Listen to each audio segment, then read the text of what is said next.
Bonjour et bienvenue à toi dans cette nouvelle vidéo. Aujourd'hui, on va parler de mon PPI.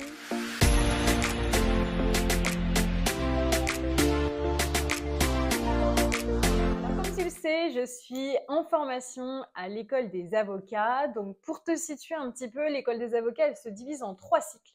Le premier cycle, c'est généralement le suivi de la formation à l'école.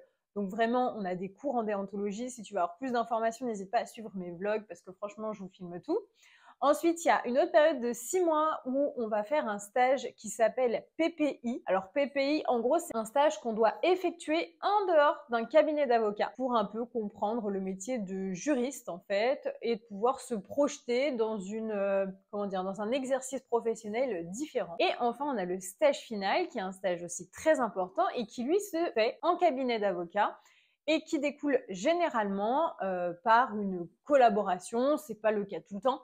Mais en gros, c'est vraiment le premier vrai pied qu'on met dans la profession. Donc, ça y est, je vais avoir terminé mes 6 mois d'école, 7 mois d'école même.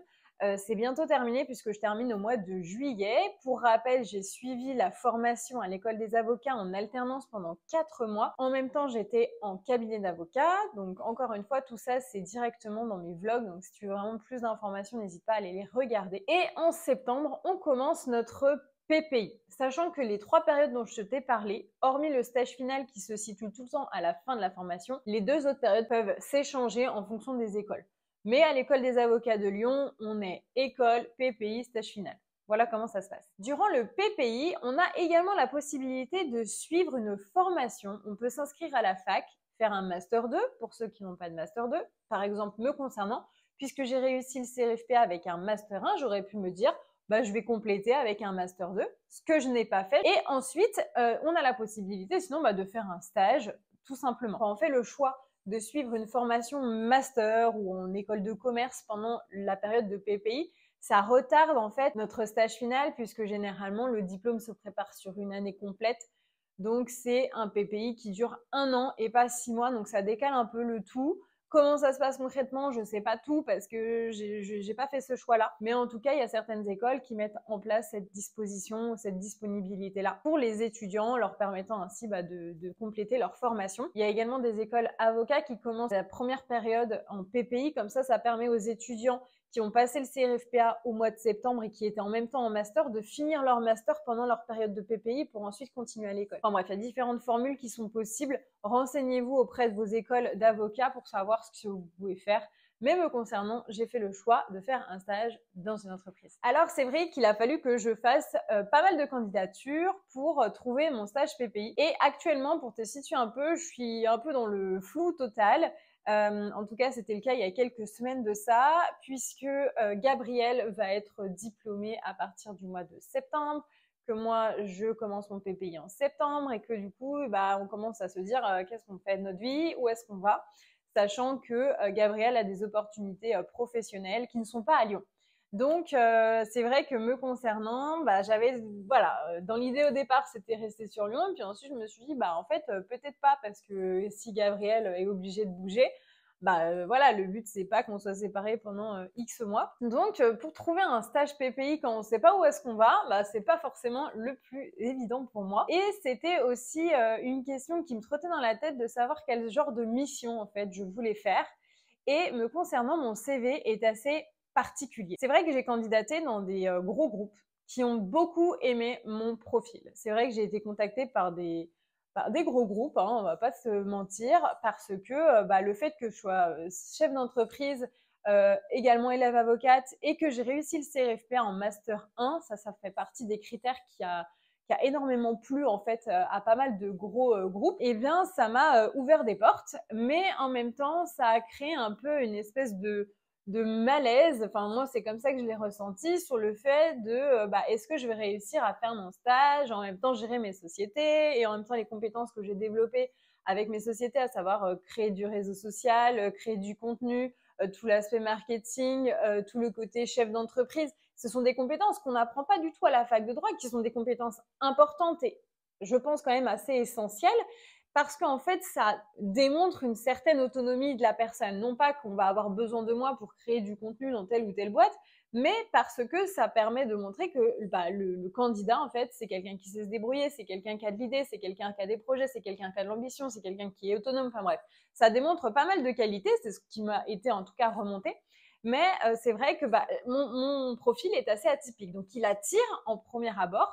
Et puis ensuite, il y en a certains à qui ça peut stresser en fait, tout simplement. C'est pas que mon profil leur plaît pas, c'est qu'en fait, ils n'ont pas l'habitude de recruter des gens comme moi et que s'ils me recrutent, ce serait vraiment une première pour eux et bah, il y en a certains à qui bah, ça a fait un peu flipper. Donc il y a des entretiens qui se sont bien passés, il y a d'autres entretiens à qui bah, finalement on m'a dit non. Et me concernant, bah, j'ai commencé à refuser aussi pas mal de propositions qui m'étaient faites. En fait, à chaque fois où je passais l'entretien, on me disait que c'était ouais, c'était bon, que je pouvais rentrer dans tel ou tel stage. Et puis, au bout de 2 PPI que je refuse, je me dis, c'est pas comme ça qu'il faut s'y prendre en fait.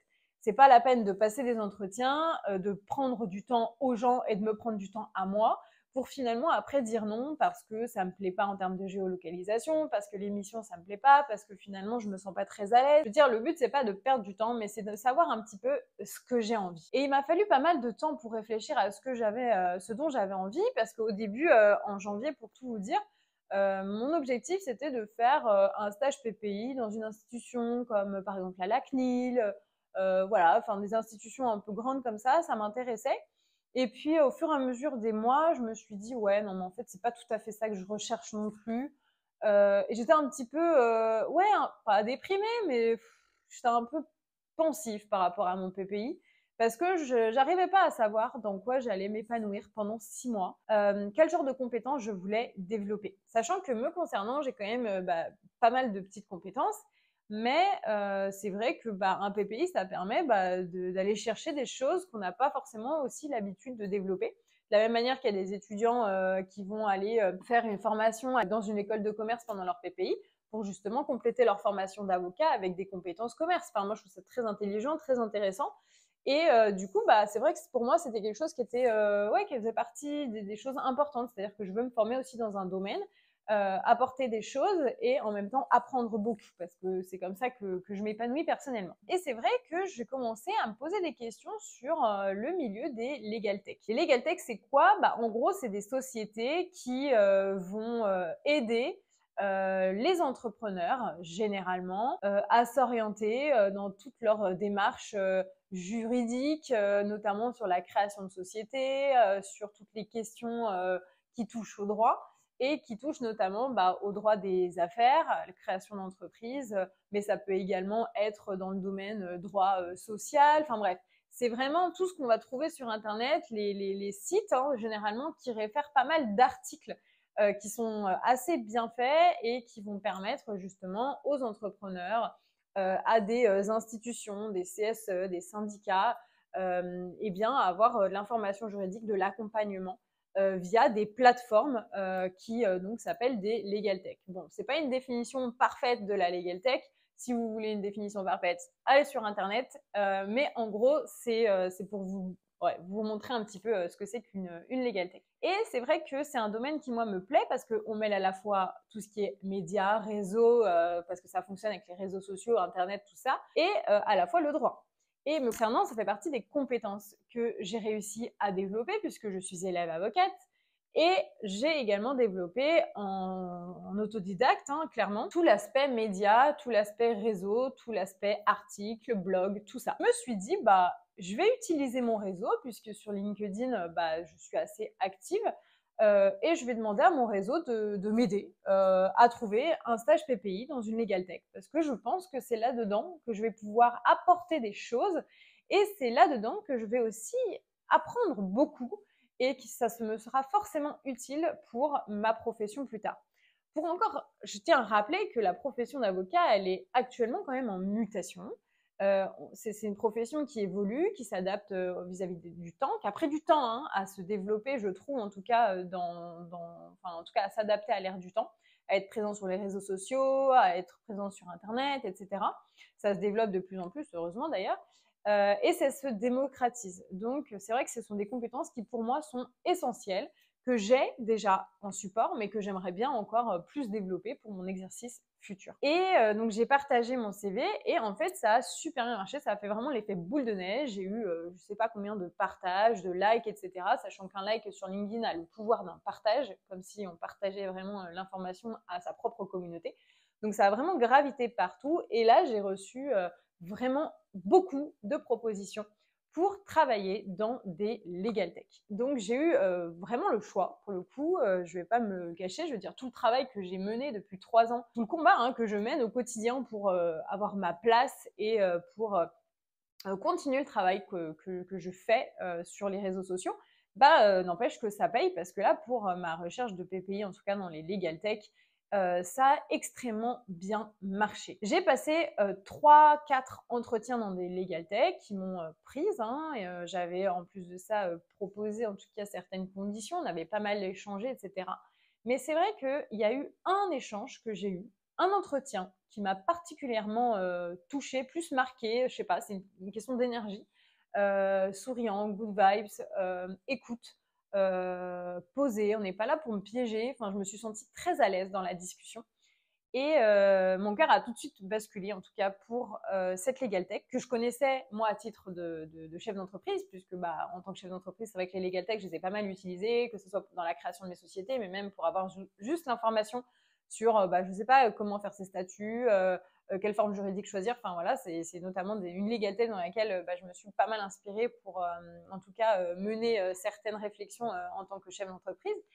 Et j'ai eu la chance d'être prise pour ce stage de juriste rédactrice web pour la société La Legal Tech Legal Start. Donc je ne sais pas si vous connaissez Legal Start, ce n'est pas du tout une collaboration, c'est l'entreprise dans laquelle je vais travailler et je suis très contente de pouvoir en parler à travers cette vidéo, mais c'est pas de la pub. Même si en soi je parle d'eux, je ne suis pas payée pour parler d'eux, je suis juste très contente de pouvoir vous exposer un petit peu où est-ce que je vais bosser pendant 6 mois à partir du mois de septembre. Et donc Legal Start aide clairement les entreprises à se créer, à faire ses statuts, à choisir leur forme juridique. Enfin, vraiment, c'est un accompagnement de l'entrepreneur. Et forcément, moi, ça me touche puisque j'ai été moi-même consommatrice de services comme proposés par Legal Start. C'est des vrais outils et c'est des sources inépuisables de renseignements et d'informations qui permettent à toute personne de se lancer avec toute l'information nécessaire. Donc moi je trouve c'est super, voilà, c'est le genre d'outil que moi-même j'ai utilisé, donc je suis forcément une convaincue. Et au-delà de ça, l'équipe avec qui j'ai pu échanger m'a aussi convaincue en fait de ma volonté de travailler avec eux. Parce que aussi quand on fait son choix de PPI et qu'on a le choix entre différentes sociétés, faut y aller à un moment au feeling. Comment choisir entre différentes sociétés qui forcément font souvent un petit peu la même chose, différemment, mais bon, les lignes sont les mêmes. Comment on choisit? On choisit aussi avec l'énergie, avec comment on s'entend avec la personne, avec comment est-ce qu'on imagine la relation pendant 6 mois. Et me concernant, ça a été un choix assez évident de choisir Legal Start pour faire mon stage PPI. Donc, je suis ravie de pouvoir travailler pour Legal Start, de pouvoir être donc rédactrice. Je vais faire pas mal d'articles, je vais faire du contenu juridique. Je vais être dans le service à la fois juridique et marketing, donc je vais pouvoir vraiment développer mes 2 aspects, apporter aussi mon expertise et apprendre énormément d'eux dans tout ce qui est contenu SEO, qui est très important, que ce soit pour mon site plus tard en tant qu'avocat, mais même pour mes sites actuels en tant que chef d'entreprise. Je vais faire pas mal de veille juridique, je vais participer à des projets qui sont les leurs et je vais essayer en tout cas d'être force de proposition parce que j'ai plein d'idées de création de contenu juridique. Donc vraiment, ça va être un stage juridique qui va être 2.0 et j'en suis très fière, très contente. C'est vrai que c'est pas un stage classique, mais ça me ressemble. C'est vrai que je fais rarement des choses classiques, je fais rarement les choses comme tout le monde, mais ça fait partie aussi de ma force et c'est ce qui paye aujourd'hui, puisque avec toutes les offres que j'ai eues pour les PPI, en tout cas, je sais que le travail que j'ai mené jusqu'à maintenant, le fait que je me sois vraiment battue pour maintenir ma chaîne YouTube malgré qu'on m'ait demandé de l'arrêter, que parfois je me prends des regards, que je me prends des réflexions sur le fait je suis exposée et je suis exposée tant à la bienveillance que aux critiques, que ce soit dans les universités ou autres. En tout cas, bah, tout ça, ça paye, ça a du sens. J'en suis très fière de pouvoir le valoriser aujourd'hui dans mon CV et voir à quel point ça plaît en fait au milieu professionnel, que j'ai ma plus-value et que j'ai bien fait voilà, de me lancer comme ça, comme je l'ai fait. En autodidacte. Donc, je suis très très contente de vous parler en tout cas de ce PPI, sachant que je vais bien sûr vous partager un peu les missions que je vais faire pour Legal Start à travers mon vlog. Hein. Encore une fois, il y a un vlog tous les mois, sauf au mois d'août où je vais prendre des petites vacances. Ça va me faire du bien, ça fait au moins bien 3 ans que j'ai pas pris de vacances. Donc ça va pas me faire de mal de me poser un peu, de poser ma caméra, de pas faire de vidéos, même si j'ai quand même prévu en fait de refaire toutes mes playlists de vidéos de droit. En fait, si, je vais travailler, mais bref, ça sera pas du vlogging, on va dire ça comme ça, mais bon, ça fait partie de la vie de chef d'entreprise.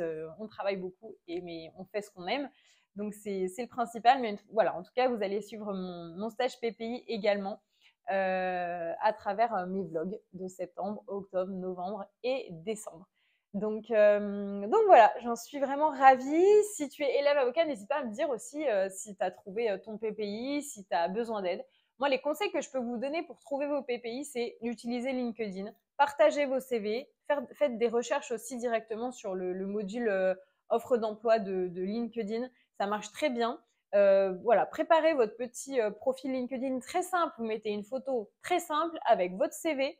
Pas la peine hein, d'être abonné à 60 000 personnes, c'est pas obligatoire. Par contre, préparer un profil LinkedIn, ça a de l'importance dans le recrutement. Moi, vraiment, on me l'a demandé. Bon, après, moi, je le mets tout le temps parce que c'est comme ça que je fonctionne.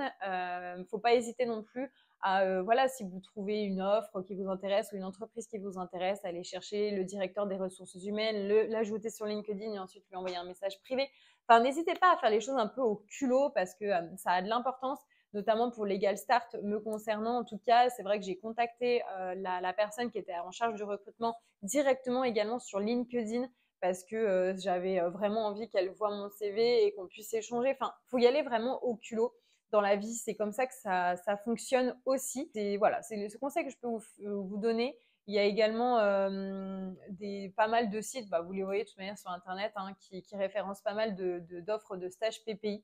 Mais voilà, en tout cas, faut pas hésiter à utiliser LinkedIn, qui je trouve est un réseau social vraiment de très bonne qualité pour le coup, pour trouver un stage pour les élèves avocats. En tout cas, n'hésite pas à liker cette vidéo. Je te donne rendez-vous dans une prochaine vidéo pour qu'on parle un petit peu ensemble de plein de choses en droit, que ce soit l'école d'avocat ou encore la licence, le master. Je te souhaite de passer une très bonne journée. N'hésite pas à me rejoindre sur LinkedIn du coup et également sur Instagram. Et je te dis à bientôt.